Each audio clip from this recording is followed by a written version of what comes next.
Alô, tá ouvindo agora? Todo mundo ouvindo? Deu certo, pessoal? Então tá. Bel, vou tentar te convidar aqui. Tá dizendo que não pode convidar. Vamos ver se a gente resolve a parte técnica antes, pessoal. Nosso papo hoje vai ser sobre a questão da segurança e soberania alimentar, construção de redes. Tá aqui dizendo que não pode convidar, então não sei o que está acontecendo, Bel. Bel, querida, vamos fazer o seguinte. É, Tu sai e entra novamente, tá? E aí ali tu pede para participar da conversa. Quando tu entra, tu pode colocar essa opção, tá bom? Vamos ver se a gente consegue conectar a Bel aí pra gente fazer a nossa conversa. Tá, querida? Ela já deu um oi ali. Então, a conversa hoje vai ser sobre as tecnologias sustentáveis e a construção de redes para a soberania alimentar. A Bel, ela vem aí trazendo um trabalho super importante que ela vai dividir com todos nós, que é um trabalho à frente de um coletivo que vem arrecadando e distribuindo alimentos, que está se articulando com vários outros coletivos aqui na cidade. Ela vai trazer um pouco também da experiência dela com as cestas agroecológicas, com coletivos ligados à questão da soberania alimentar. E a partir daí a gente vai fazer essa conversa, tá, pessoal? A gente só está aqui esperando, aguardando a Bel entrar novamente, porque não, a gente teve um problema de convidá-la, disse que estava restrito, mas agradecer a presença de todos e todas vocês, né? Sempre muito atuantes, né? E sempre muito ativos aqui com a gente. A gente está tentando manter essa live todos os dias ao meio-dia. É um horário bacana. Eu acho que a Bel entrou com outro perfil, com a campanha Covid. Vamos ver. Acho que é isso. Vamos agora. É isso, Bel. Acho que foi isso que ela fez. Vamos ver aqui se a gente consegue. Então, pessoal, hoje a conversa vai ser um pouco sobre essa nossa campanha e as redes de solidariedade que estão se articulando. E a ideia é justamente falar um pouco sobre como que essas redes estão se organizando, né, pessoal? Aí, Bernardo, beleza? Então a gente está esperando aí a Bel para a gente fazer nossa conversa de hoje, tá? A gente mandei um convite ali para o perfil da campanha Covid-19 Floripa. E a gente vai tentar rever esse convite para a querida Bel. Então, estamos aí aguardando. A ideia, pessoal, hoje é conversar, para quem está acompanhando agora, sobre a questão das tecnologias sustentáveis e a construção de redes de soberania alimentar. Tá? Tá, entra no meu perfil, vamos lá. Vou fazer aqui, tá, pessoal? Vou só pedir uma licencinha rapidamente para... Agora deu. Fechou. Agora acho que deu certo, pessoal. A Bel tá em Bel Cursino em curso. Aê! Oh! Conseguimos! E aí, querida, como é que tá? Bem, bem. Lidando com a tecnologia agora, né? Legal. E olá, esse querida, também entrando ali. Tá me ouvindo bem, Bel? Eu tô. Tá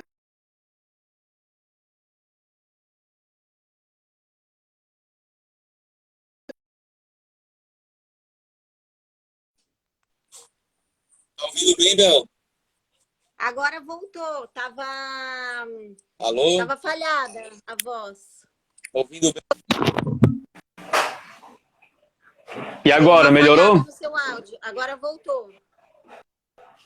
Tá. Tudo certo por aí, pessoal? Aí, a galera tá entrando, Bel. Já somos aí 25 pessoas, tá?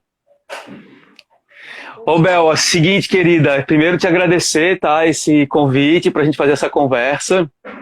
Queria que tu te apresentasse um pouco, contasse um pouco da tua trajetória para o pessoal te conhecer um pouco melhor. E depois a gente vai adentrando ao nosso tema de hoje, que é a questão das tecnologias sustentáveis, né? E a questão das redes de soberania alimentar, né? Então, eu acho que se tu puder apresentar com calma, tranquilidade, um pouco dessa tua trajetória, esses 15 anos de atuação com alimentação, né?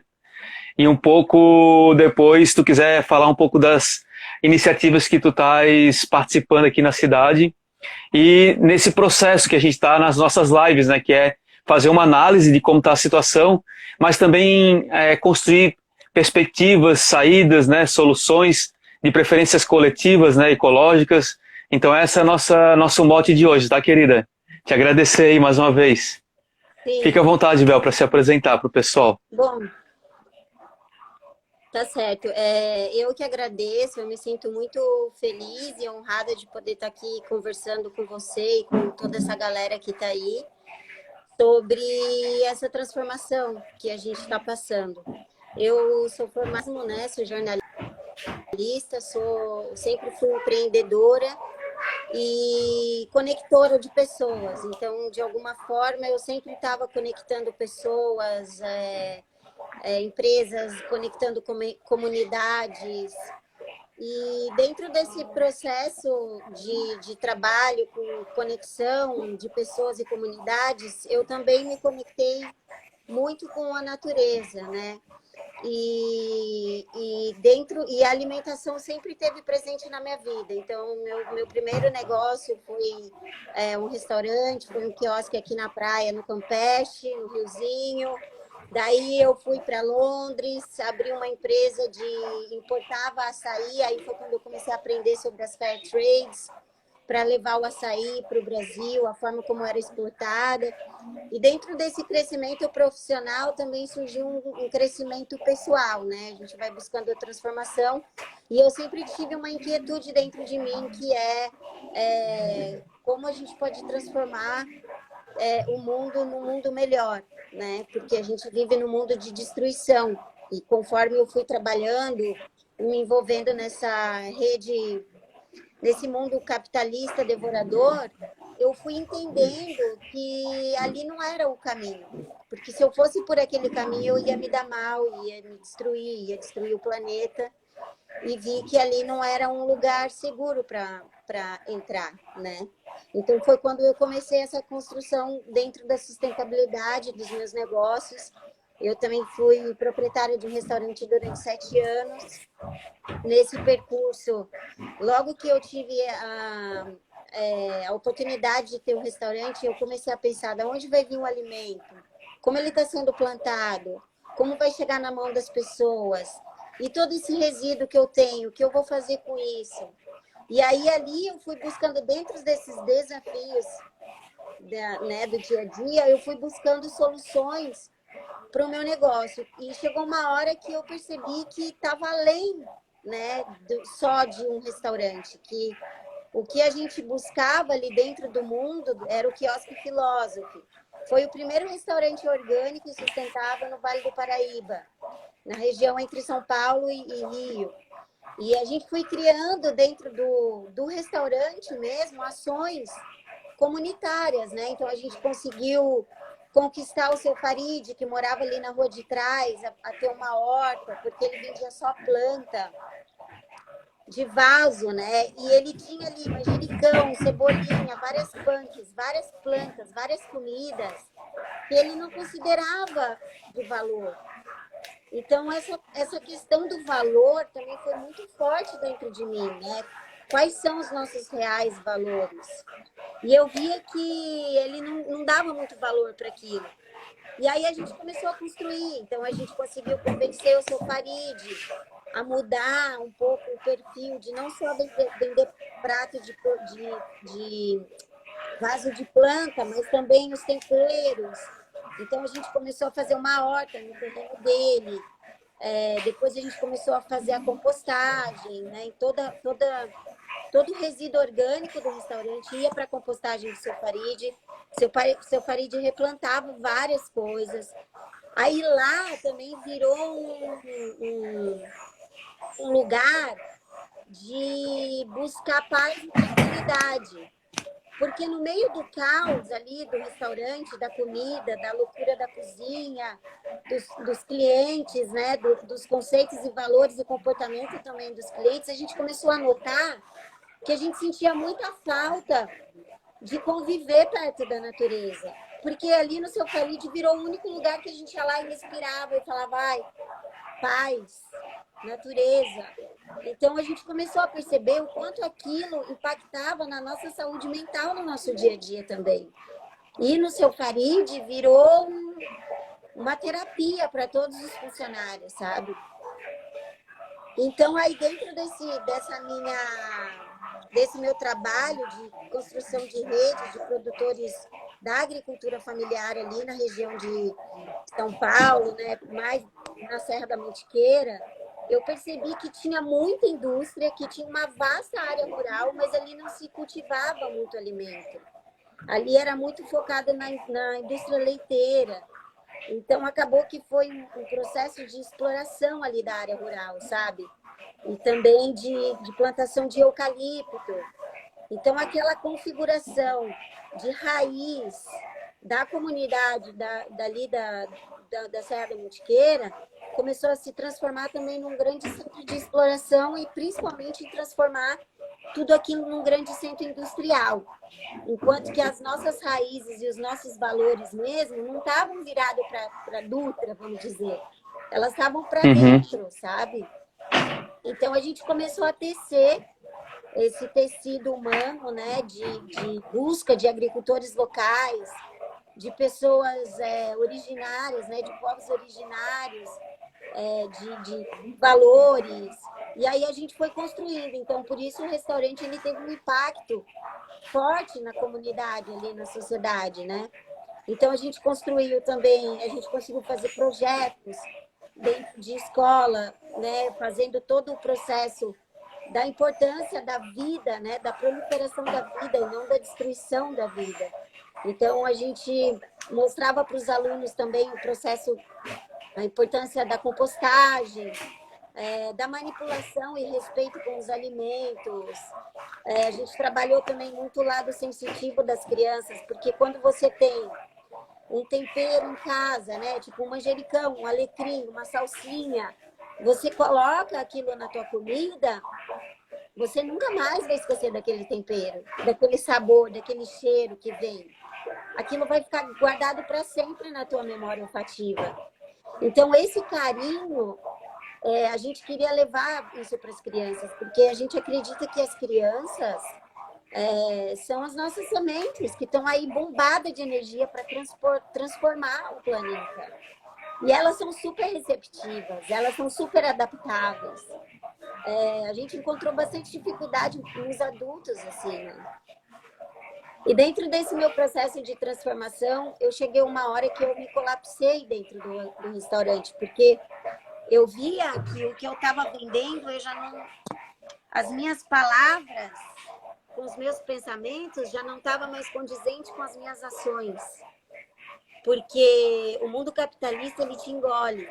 Se você não vira escravo e não vende a tua alma, você não sobrevive. E eu queria viver de uma outra maneira. E aí foi quando eu decidi largar tudo, porque o meu negócio estava indo por água abaixo também, porque quando a gente não coloca mais o nosso coração naquilo que a gente faz, eu acho que o negócio perde a alma, e quando perde a alma, perde o valor. E aí meu negócio começou a ir mal, porque eu fiquei num momento assim muito em dúvida, cara, mas o mundo está olhando de cabeça para baixo. Como a gente vai transformar isso?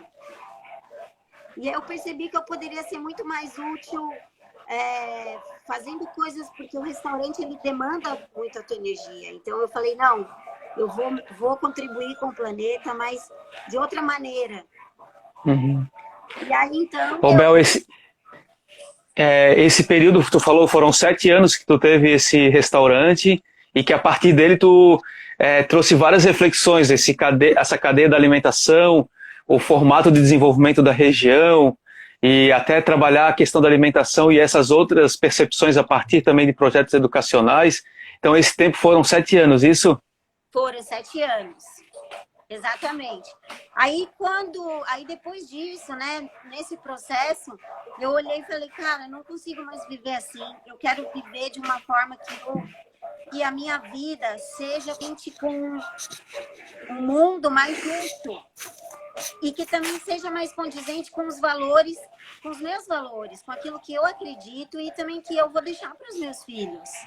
Porque eu sei que se eu continuar nessa velocidade, nesse ritmo, nesse mundo que estão me propondo a fazer sem eu pensar, eu sei que eu vou me dar mal aqui. E assim como a gente está vendo, né? O sistema ele está em colapso. A gente sabia que alguma coisa ia acontecer, a gente só não sabia quando e como. Então, depois disso, eu decidi, eu larguei tudo e junto com a minha família eu fui tentar viver uma comunidade sustentável, aprender ferramentas e tecnologias sustentáveis para poder colocar isso no meu dia a dia, né? E também para pensar assim, cara, como eu posso, de alguma maneira, dentro do meu mundo, transformar, impactar no planeta, porque como é que eu vou ficar bem, ter uma vida boa e feliz, sabendo que tem milhões de pessoas passando fome, sabendo que tem milhões de pessoas que não têm acesso a saneamento básico, sabendo que a destruição está comendo solta da natureza, dos animais, das nossas raízes.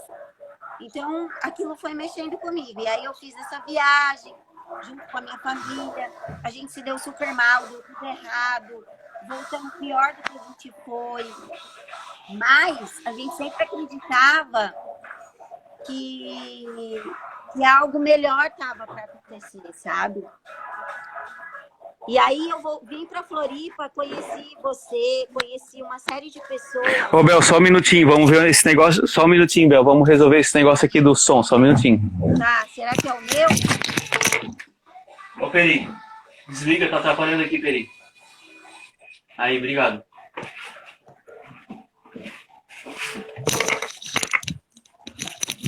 Põe fone? Tá. Vou pôr fone. Fechou? Acho que sim. É falado para eu pôr fone, mas é... Peraí que eu vou pegar o adaptador do fone. Tá. Melhorou, galera? Aqui. Voltei. Agora com fone. Deixa eu estar com fone. Peraí. Peri tá... Pronto. O cara... Não, só pra dizer que o Peri é um figura, ele pegou o tablet, tava escondido, tá ligado? Daí eu... Levou um susto na hora que eu falei. Valeu, Peri, a galera agradecendo aqui, ó. Nossa. Vou ali ver musiquinha. Ai. Bem, enfim, daí vim morar em Floripa, porque eu conheci meu marido aqui, meu primeiro negócio foi aqui, foi no Riozinho, né? E voltamos para Floripa, onde é a nossa casa, e a gente está aqui, enfim, tive a oportunidade de conhecer, fui encontrando pessoas que tinham o mesmo propósito, que sonhavam em construir essa comunidade, essa rede de apoio. E aí foi quando surgiu a oportunidade da gente, enfim, enquanto sociedade civil mesmo, se organizar. Eu também sempre trabalhei com produtores locais, né? Então, nos últimos anos, depois que eu fechei o restaurante, eu vi uma demanda de pessoas produzindo muitas coisas, até porque o trabalho informal cresceu muito nesses últimos 5 anos. E aí eu via uma demanda assim, de pessoas querendo consumir aqueles produtos sem conservantes ou feito de uma forma mais artesanal ou querendo até apoiar um produtor local, uma família, e não sabia onde encontrar esses produtos, né? E aí, então, eu comecei a conectar essas pessoas, os produtores, as pessoas. E aí a gente começou a formar essa rede. Então, a gente começou a fazer feiras locais, com produtores locais. E aí eu venho fazendo isso nos últimos 5 anos, né? E ainda todo eu comecei a fazer essas feiras justamente em grandes empreendimentos, assim, que era uma tradição, mas ao mesmo tempo era uma forma da gente ser resistência, sabe? Da gente estar ali mostrando que, olha, você comprando daqui, desse produtor local, você vai investir na família dele, você vai investir na economia do teu bairro, da tua cidade. Esse dinheiro não vai se esvair sei lá por onde. E também é uma forma de você investir naquilo que você acredita, nas pessoas que você acredita, né? E aí, nesse processo, também surgiu a célula de consumo responsável, que eu conheci lá na UFSC. E aí comecei a articular uma célula aqui no sul da ilha, porque a gente tinha que buscar a cesta lá na UFSC, e ainda não tinha nenhuma articulação por aqui.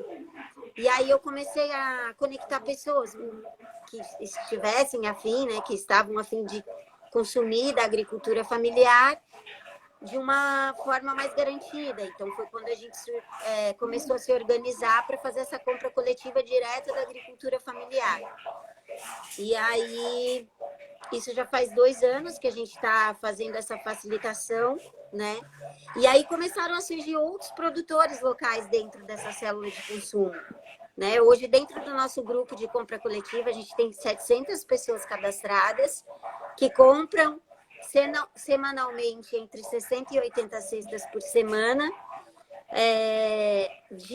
da agricultura familiar e também de produtores locais. Então, a gente está fortalecendo uma rede da comunidade do sul da ilha também.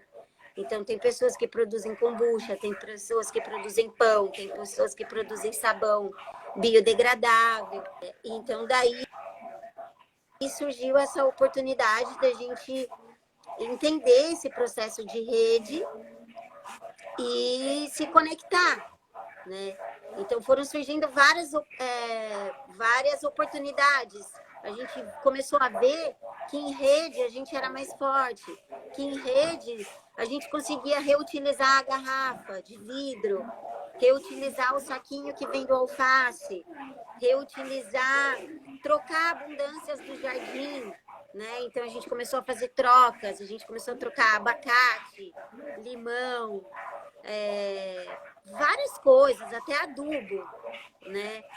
E aí a gente começou a se sentir feliz, fortalecido por isso, e eu acho que dali eu comecei a encontrar o meu real propósito e valores nesse mundo que eu acredito e que eu quero construir, junto com todo mundo que pensa dessa forma. Muito legal. Ô, Bel, se tu puder falar um pouco para o pessoal como é que funcionam, né? Assim, tá todo mundo aqui parabenizando na fala que tu fez sobre a questão das cestas, né? Alguém marcou ali o nome do professor Oscar, né? Que é quem coordena o LACAF, depois tu pode falar um pouco mais. Mas antes de qualquer coisa, eu acho que é importante a gente destacar isso, a gente está aqui fazendo uma reflexão, né? Porque o nosso tema aqui de debate é sobre as tecnologias sustentáveis e as redes de soberania alimentar, né, pessoal?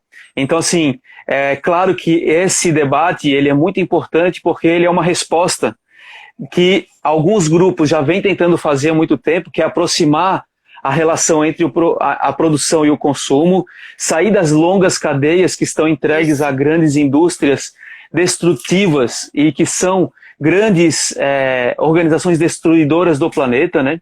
E a gente conseguir reorganizar a nossa rede ou a nossa cadeia agroalimentar do ponto de vista das cadeias curtas é uma grande resposta tanto para a crise que a gente está vivendo hoje, mas também é uma grande mudança do ponto de vista do paradigma, né? Hoje nós temos, não sei se todo mundo acompanha, mas nós temos hoje dominado alimentares na mão de apenas 6 grandes grupos empresariais, né? Planetários, assim, e que são altamente destruidores, fazem um lobby enorme político, fazem sonegação de impostos, não pagam tarifas e tributos e exploram muito, né, as pessoas e destroem muito a natureza, né? Então, esses trabalhos de reorganizar a partir de tecnologias sustentáveis, ecológicas e a constituição de redes que buscam a soberania alimentar é o caminho que nós precisamos ter como paradigma prioritário para a gente sair dessa crise, que é uma crise que foi acumulada nesse ponto que nós estamos, né? Então, eu acho que é super legal, Bel, se tu puder, a partir da tua história que tu traz, né? Parabéns, muito linda e sensibilizadora do ponto de vista como é que tu constrói esses valores dentro de ti, como é que tu constrói esse entendimento da sociedade, do quanto o capitalismo é avassalador, do quanto que essas estruturas são destruidoras, e tu sai a partir de iniciativas, né? E ainda se permanecer do ponto de vista de trabalhar isso de forma enquanto um empreendimento, mas também de reconstruir outras estratégias, né? Então, eu queria que tu falasse um pouco mais sobre as compras coletivas, as células, né? Se tu pudesse falar para o pessoal, não sei se todo mundo conhece ou acompanha, mas aí o teu relato com essa tua emoção é bem importante para todo mundo ouvir, né? Tá. Então, a célula de consumo responsável, ela começou com o estudo do professor Oscar e do LACAF, que é um laboratório da UFSC, né? Então, o que eles fizeram? Eles fizeram um estudo sobre como colocar o consumidor, sair do consumidor de um lado passivo para uma forma ativa, né? Então, assim, por que isso? Porque dentro da soberania alimentar, a gente vê que... Por que a soberania alimentar? Porque através do alimento, da nossa alimentação, a gente fica refém das commodities, das grandes indústrias, né? Então, a gente sabe que a indústria que produz alimento é a mesma que produz remédio.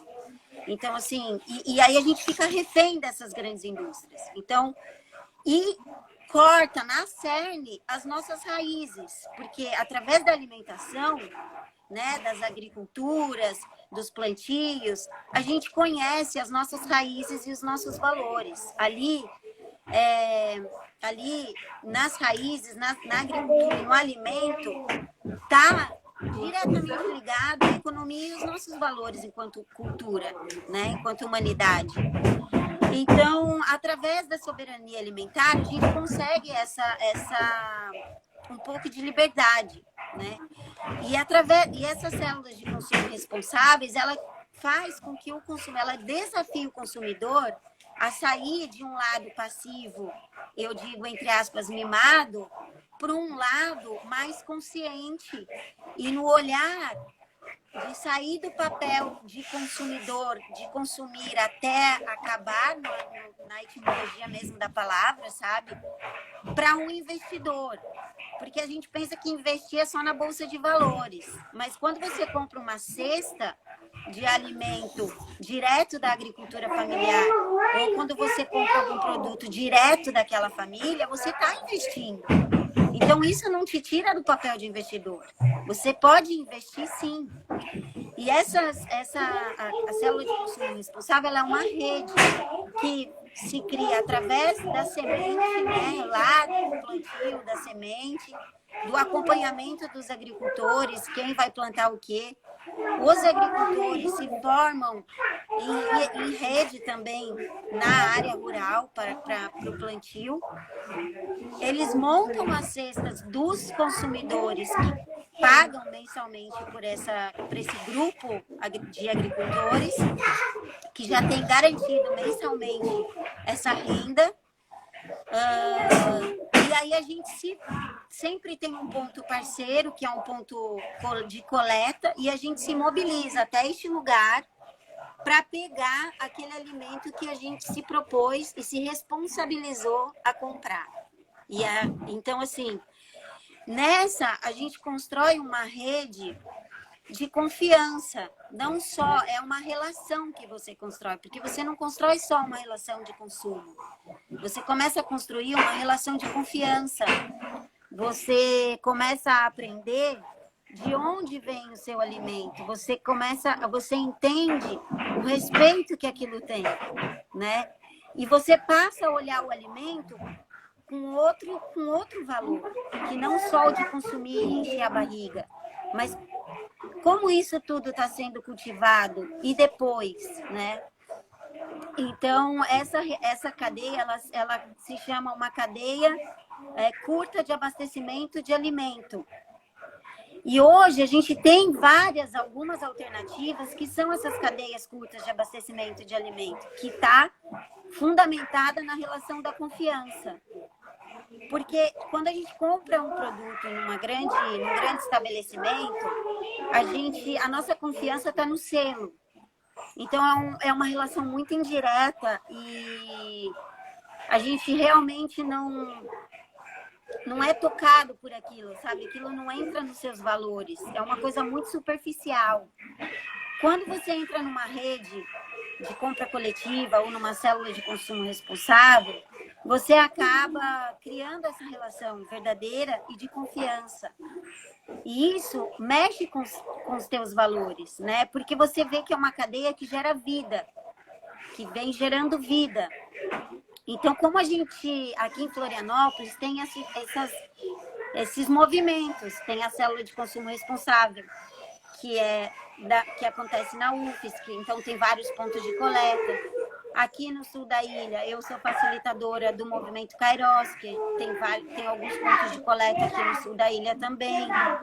Tem um outro movimento também das compras coletivas, né, que são pessoas civis, da sociedade civil, que se organiza para comprar diretamente do produtor, e aí a gente consegue também por um valor mais acessível.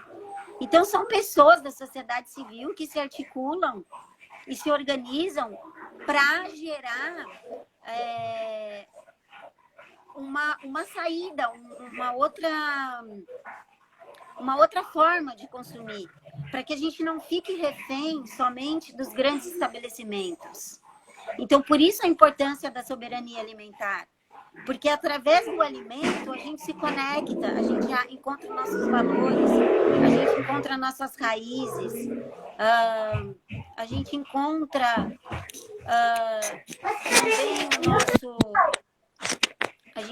também os nossos valores pessoais. Então, por isso a importância da soberania alimentar. Será que é justo?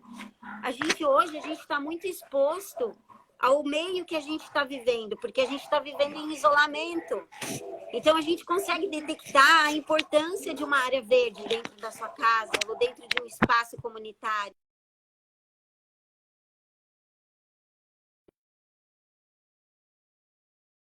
Possa mexer com a terra, com a raiz, que você possa respirar, né?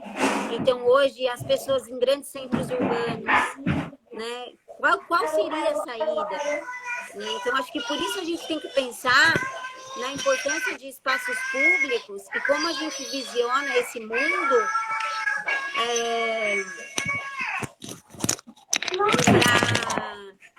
Ô Maia, como a gente Feli, visiona esse mundo, olha só, né? só para não fazer muito barulho aqui, tá bom? Mais harmonia para o meio ambiente. Como a Maia, gente pode construir, por favor, tá? levando Tá a dando vida interferência aqui, sem a obrigado. destruição total, né? Porque a gente está vivendo... A Maia tá tocando terror na live. Figura. De pensar que eu vi eu lembro deles bebezinho. Sim. O pequeno ainda nem existia, né? Só a Maia. Enfim, então, por isso a importância da soberania alimentar, né? Porque através dos alimentos a gente constrói essas redes. E essas redes de troca, de apoio, são muito importantes no momento de pandemia.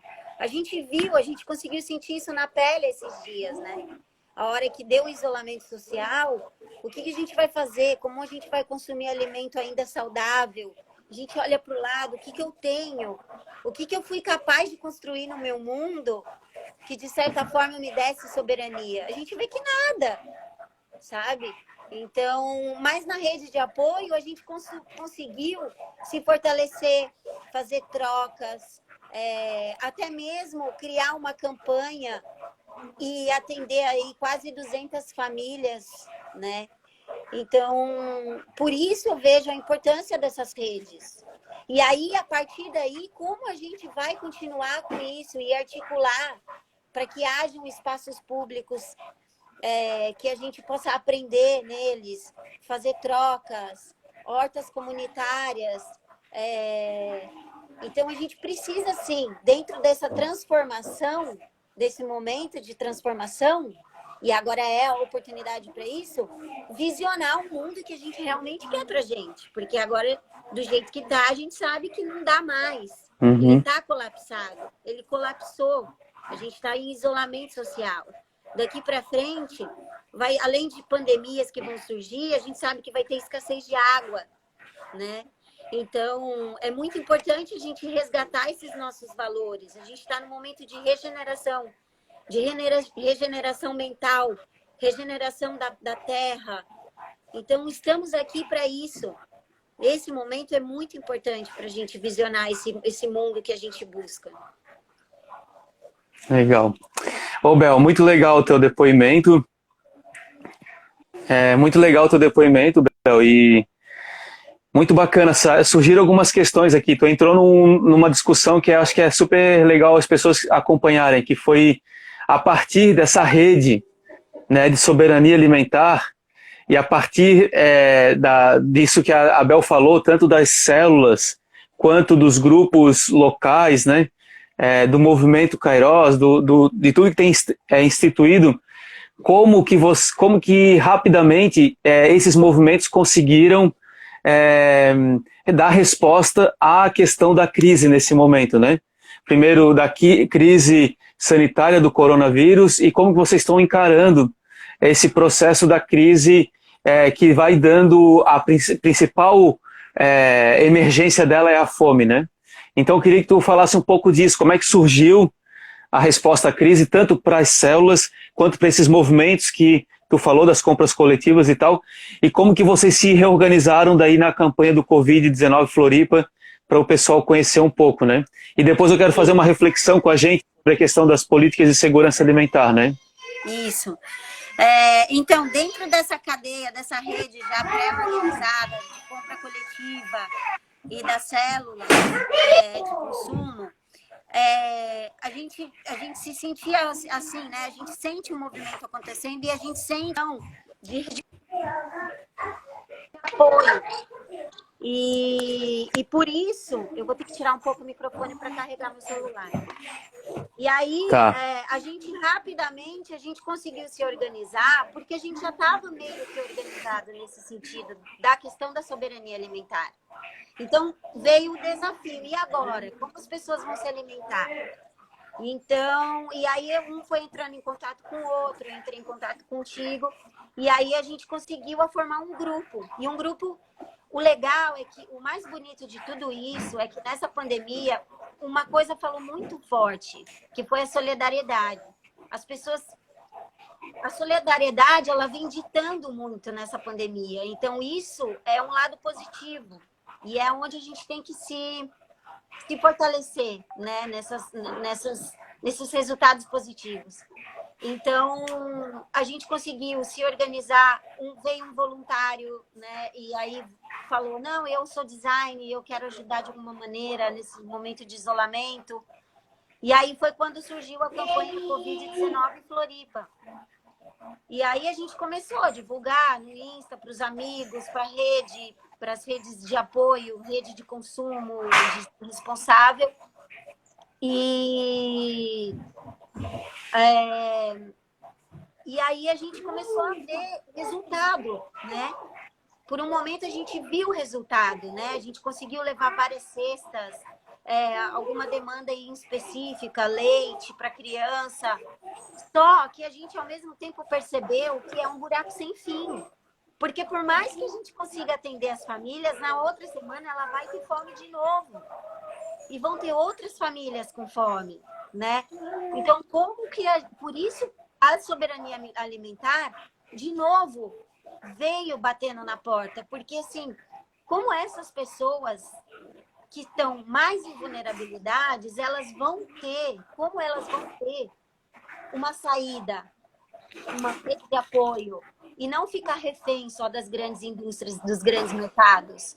Então, como a gente pode fazer isso, levar essa soberania alimentar?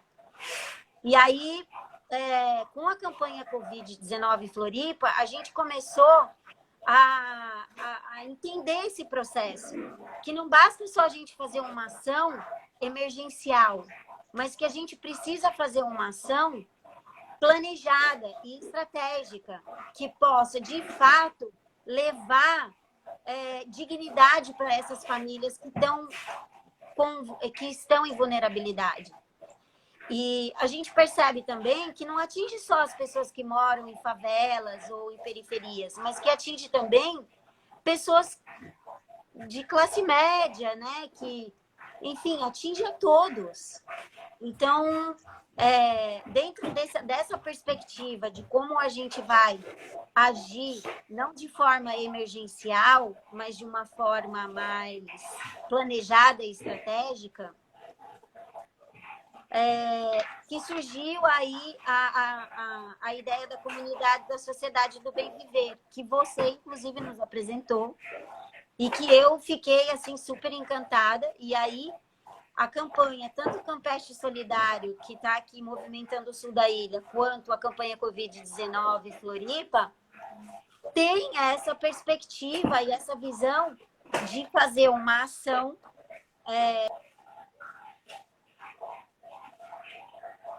estratégia. E isso também pode servir de exemplo, não só para aqui, para Floripa e para o sul da ilha, mas que sirva de exemplo para todos. Porque para a gente construir uma rede de apoio é simples, é só agir. A gente começa a compostar em casa, tem várias ferramentas e tecnologias para você compostar em casa. Você pode fazer uma horta dentro do seu apartamento, você pode trocar um tempero com o teu vizinho. É assim que se constrói uma rede, sabe? É abrindo mesmo o seu coração, batendo na porta do vizinho, conversando com um amigo, trocando o que você tem de excedente, se questionando, sabe? Será que eu quero comprar só das grandes indústrias? Será que não tem um agricultor aqui perto de mim que possa trazer para mim e para minha rua as cestas toda semana, sabe? Nós já temos processos prontos para que isso aconteça. Aqui em Floripa é um exemplo disso, né? Dentro da célula de consumo responsável e também do movimento Kairos. Então, que sirva de exemplo, né? E que a gente possa passar essas tecnologias para outras pessoas, para outras cidades, para outros estados, porque esse é um movimento de ação local, mas que impacta global. A gente percebe que a gente tem que agir com o que a gente tem aqui, agora, para que possa impactar no mundo, na construção do mundo que a gente quer, na construção de sociedade que a gente quer.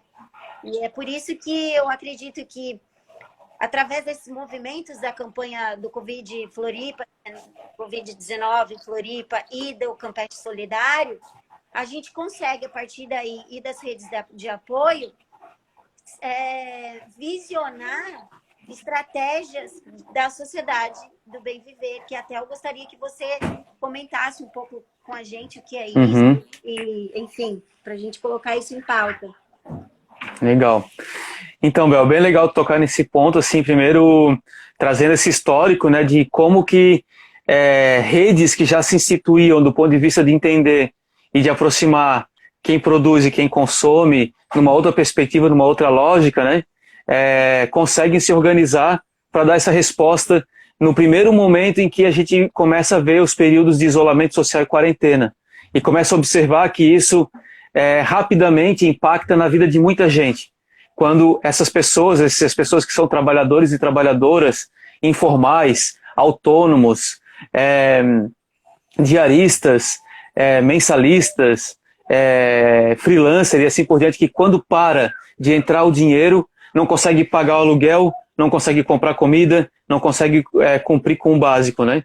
E aí essas campanhas, ou essas organizações que já tinham tecido social, que já tinham articulação, conseguem dar resposta. Então deu esse exemplo, né?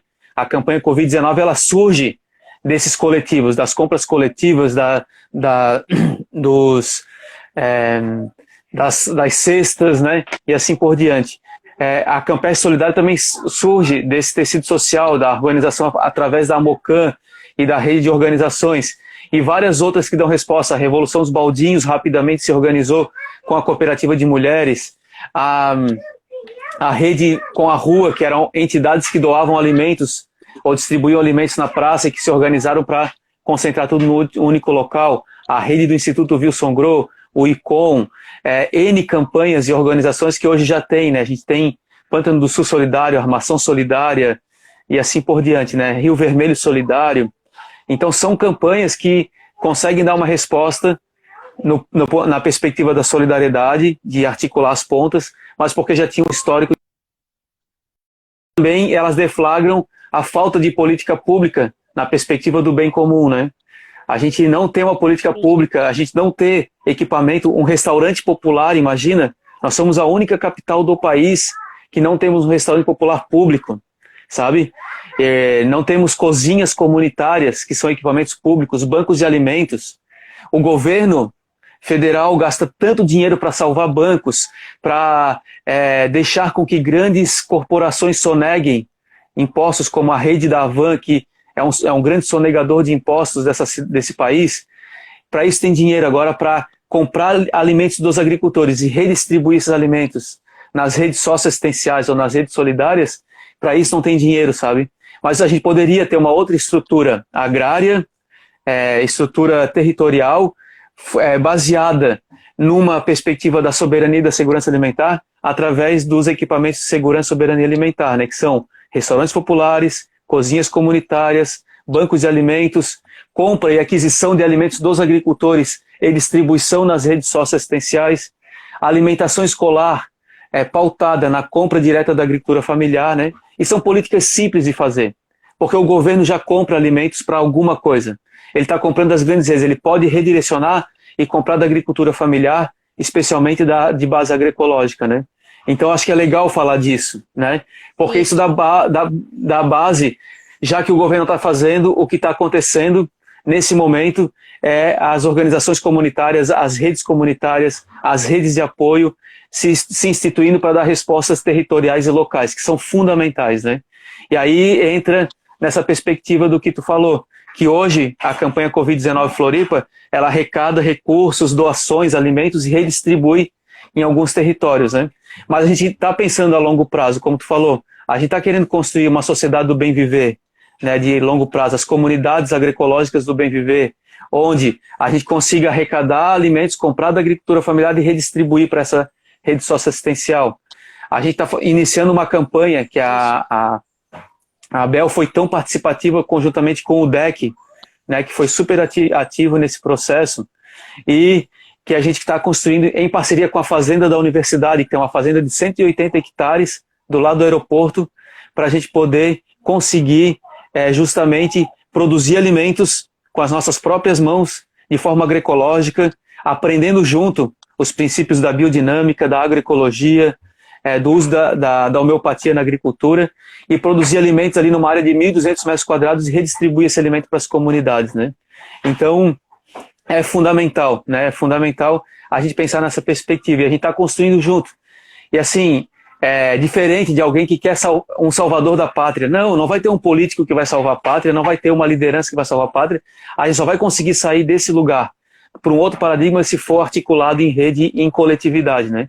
Então, a Abel sabe, eu não faço uma postagem minha fazendo as ações solidárias de entrega de alimentos, não faço isso, porque acho que não é essa perspectiva do qual da posição que eu estou hoje enquanto vereador. Eu estou aqui para articular e ajudar nas articulações, né? E estou para ajudar também, estou lá com a mão na massa fazendo. Hoje de manhã a gente pegou alimentos, entregou para a Shira, que está nas cozinhas, entregas de marmitas, né? Mas essa é a perspectiva, eu estou aqui para a gente ajudar a articular esse processo maior. E estou confiante nisso, sabe, Bel? Estou bem confiante mesmo, porque a gente está cercado de pessoas que estão dispostas, né? E queria, assim, que... Pode falar. Sabe o que eu acho, assim? A gente sabe que Floripa é um exemplo, né, na questão da sustentabilidade. Eu acho até enquanto comunidade mesmo, principalmente aqui onde a gente está, na cidade.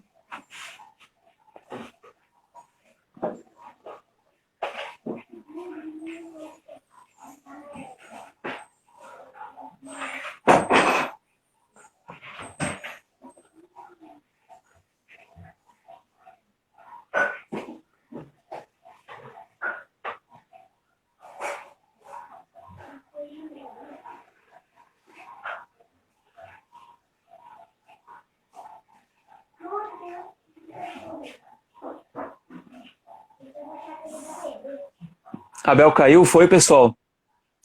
Fabiano, acho que a Bel caiu, vamos ver. De qualquer...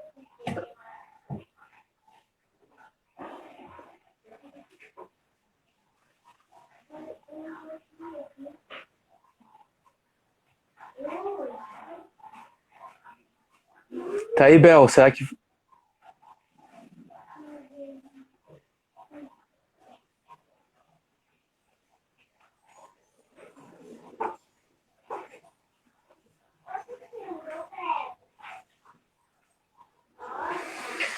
Legal, pessoal. Acho que a Bel tá com algum problema na conexão dela lá. Acho que melhorou, Bel. Tá. Melhorou? Voltou? Sim, voltou, aham. Ô, Bel, a gente tem 7 minutos, tá? Para acabar nosso tempo da live, tá bom? Tá, então é isso, Marquito, assim, que a gente possa servir de exemplo e que eu fico à disposição para a gente conversar sobre essas criações de redes, não só aqui em Floripa, mas em todos os lugares desse país, em todos os bairros. Como aquele vídeo que você postou, né? Se a gente engajar aí 2, 3 vizinhos e começar a construir a partir de onde a gente está, a gente pode impactar muito. E também sair da posição de consumidor passivo para um consumidor ativo, que não vê somente o consumir como um ato de compra, mas como um ato de investimento no futuro que você quer para você. Então, isso é muito importante. Isso. E aí, a partir dessas práticas que a gente vai em breve construir através da Sociedade do Bem Viver, a gente pode compartilhar a experiência com as pessoas para que elas façam isso em seus estados, bairros, cidades, e que a gente possa construir isso junto, né? E passando toda essa experiência para as pessoas e a importância da soberania alimentar, porque sem ela a gente não consegue, a gente se desconecta da natureza, do nosso ser, dos nossos valores. E aí o negócio é perigoso, né? A gente está indo para um caminho totalmente destrutivo. Então é um momento crucial para a gente pensar para onde a gente quer ir, que mundo a gente quer viver, né? E não só nós, mas os nossos filhos também, os netos, enfim. Legal, queria agradecer aí também, né, Bel? A galera aí tá pedindo informação. O Luiz Otto tá aqui, ó. O Luiz Otto é um grande figura aí, Luiz. Tá falando pra eu passar um pente no cabelo, pra pentear o cabelo. Mas o Luiz Otto, a Bel, ela tá aqui falando e elaborando aqui com a gente, mas a Bel tá na linha de frente aí, fazendo as entregas. Hoje à tarde ela vai lá na Ocupação Marielle, né? Sim, a gente pode fazer uma live num próximo momento, falar um pouco da realidade do qual a Bel tem convivido aí nessas comunidades na entrega dos alimentos, né? O Luiz Otto é uma liderança aqui das Areias que organiza a comunidade, identifica, né? Então é muito bom trabalhar nessa rede, né, pessoal? Muito bom, assim, poder saber que a gente está junto, está unido e está pensando numa perspectiva futura. Não existe normalidade, não tem como voltar ao que era antes, numa falsa normalidade. Esse é o grande problema. A gente está num problema, numa crise grave que a gente tem saídas. E as saídas, elas são do ponto de vista de uma perspectiva, assim, ecossocialista, numa perspectiva da sociedade do bem viver, dos bens comuns, né? Eu acho que é isso que a gente está elaborando, assim. Eu queria agradecer por todo mundo, né, assim, que está acompanhando essa nossa discussão. Em breve vai estar circulando o convite para quem quiser participar do plantio e participar da grade, ou desculpa, das datas e dias que podem se disponibilizar para ir lá plantar na Fazenda da Ressacada. Também vai ter o formulário aí das comunidades do Bem Viver, que a gente vai estar elaborando, né? E agradecer muito a presença de todos e todas vocês, e especialmente para a Bel, assim, que veio trazer esse relato dela tão importante, e a gente poder chamar essa população toda para a gente discutir. As políticas públicas, a gente vem tentando implementar, foi perguntado aqui, todos os anos eu tento fazer uma emenda no orçamento para garantir o restaurante popular, levamos a secretária de Assistência Social, mas infelizmente o prefeito prefere pegar 100 milhões e transformar em asfalto, do que pensar em políticas de abastecimento, né? Isso, a gente tem sido forte, tem apresentado políticas importantes, né? A política de agroecologia, da compostagem, da zona livre de agrotóxicos, do direito à natureza. A gente também tem colocado na perspectiva de apontar saídas para a política pública, mas eu tenho certeza que só vai resistir e só vai existir aqueles políticos do qual tiver essa perspectiva. Ou o mundo caminha para um outro paradigma, ou a gente não tem outra possibilidade, né? Não tem muito. Então é isso, galera. Obrigada, agradecer aí. Eu também queria agradecer muito você, Marquito. Eu admiro muito o seu trabalho, na forma como você coloca a agroecologia dentro das comunidades, né? E essa luta, né, pelas políticas públicas. E vamos junto, vamos tentar construir esse mundo aí que a gente sempre sonhou. Aí eu, pequena. Não, tchau, Lavi. Aí. E agradeço também que a gente possa fazer mais lives e conversar nesse mundo que a gente tanto sonha. Obrigada e a gente se vê. Beleza. Beijo, pessoal. Obrigada. Valeu.